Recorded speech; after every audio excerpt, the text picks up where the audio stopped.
Très vite, on a compris que le Magen David Adom a été ciblé.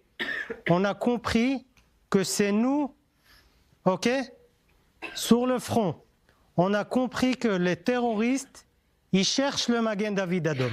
Sur l'estrade, Ilan Klein raconte ce qu'il a vécu le 7 octobre. Directeur du département au sein du Magen David Adom, c'est devant un parterre de lycéens qu'il raconte son histoire ce jour-là et celle du personnel de Mada. Vous pouvez voir ici un GoPro d'un terroriste qui est arrivé dans le kibbutz. Et ce qu'il a fait, il a commencé à tirer sur l'ambulance. Parce que c'est simple. Le Magen David Adom est là pour sauver les vies. Les terroristes, l'inverse. En classe de terminale, ces jeunes sont tous issus d'écoles juives françaises, venus dans le cadre du programme Bac Bleu Blanc en Israël. Un programme destiné à faire découvrir le pays pendant 10 jours via différentes visites. Et aujourd'hui, c'est le travail des services de secours israéliens qu'ils découvrent, parce que depuis le début de la guerre, l'organisation est en première ligne. Appel d'urgence, mais également sur le terrain. 37 membres de Mada ont perdu la vie. Alors moi, je trouve ça assez courageux, assez pertinent. En fait, c'est incroyable de voir gérer ce genre de personnes qui peuvent être parfois traumatisées, qui peuvent même avoir des problèmes de santé sur le moment, comme être stressées ou alors crise cardiaque, etc. Je trouve ça vraiment incroyable. Je m'attendais pas à voir autant Mada, ce que Mada a aidé autant. Et ça m'a touché personnellement. Et pour mieux comprendre le rôle de cette organisation au quotidien, ces 80 jeunes se sont retrouvés en pleine immersion. Venez, suivez-moi. Visite de la banque de sang. On peut anticiper quel endroit dans le pays a besoin d'une certaine quantité de sang. Oh là là, oh là là. Mais également du centre d'appel. Vous voyez les boules vert, rouge, bleu ? Ok. Vous voyez qu'il y a une moyenne de 3 secondes à côté ?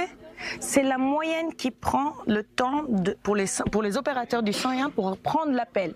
Les regards sont attentifs, ils posent des questions et mettent aussi la main à la pâte, comme en apprenant à réaliser un massage cardiaque sur un tempo bien particulier. Alors, pour vos parents qui connaissent le massage cardiaque sur le rythme de Staying Alive, mais nous, on va préférer Joule. Et on y va. Et 1 et 2, et 1 et 2, et on suit le rythme. Joule, ou encore...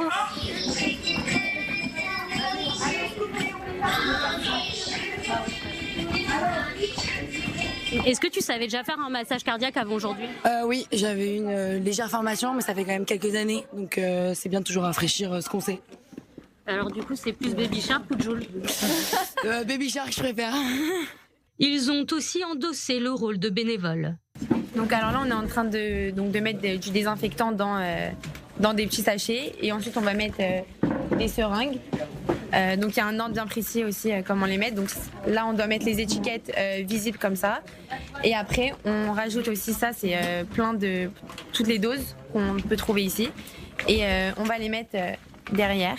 Et on fait ça avec chaque pochette plastique. Et c'est pour aider pour soigner les gens en cas d'urgence, etc.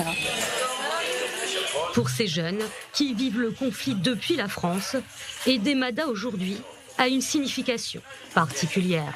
Là, on apporte vraiment notre aide. C'est pas comme si on était chez nous devant notre téléphone en train de regarder ce qui se passe. Là, on est vraiment sur le terrain. On est vraiment en train d'aider. Et c'est ça qui fait tout. Et franchement, moi, ça me fait plaisir d'être là et d'apporter mon aide. Je pense que Mada joue un rôle essentiel au sein du peuple d'Israël, pour tout le peuple d'Israël, pour tous nos frères, pour même ceux qui ne sont pas de confession juive. Une fierté qui va au-delà du judaïsme, comme l'explique Céline. Oui, je suis contente d'être ici, je suis fière aussi un peu, on va dire. Une façon de soutenir le peuple juif après toutes les épreuves qu'ils ont traversées, de soutenir mes amis et de venir ici en étant, oui, je ne suis pas juive, mais je vous soutiens quand même. Même si elle est minime, un peu mon aide, essayer de soutenir également cette association, ce qu'ils font.